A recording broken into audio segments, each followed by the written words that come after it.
அன்பர்களே, தற்பொழுது ராகு பகவான் சஞ்சரித்து கொண்டிருக்கின்ற மீனம் ராசி, துலாம் ராசி அன்பர்களுக்கு அது 6ஆம் இடம் என்பதனாலே இந்த மீனம் ராசியிலே ராகு பகவான் சஞ்சரித்து கொண்டிருக்கின்ற இந்த காலகட்டத்திலே துலாம் ராசி அன்பர்களுக்கு நோய் இல்லை.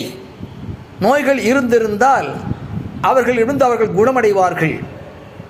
வம்பு வழக்கு இல்லை. நீதிமன்றத்தில் உள்ள வழக்குகளெல்லாம் இவர்களுக்கு சாதகமாக தீர்ப்பு கிடைக்கும். மற்றும் பகை இல்லை. இதுவரை பகை பாராட்டி வந்தவர்களெல்லாம் இப்பொழுது நட்பு பாராட்டுவார்கள். துலாம் ராசி அன்பர்களுக்கு ராகு பகவான் சஞ்சரிக்கின்ற மீனம் ராசியினாலே நன்மைகள் கிடைக்கும்.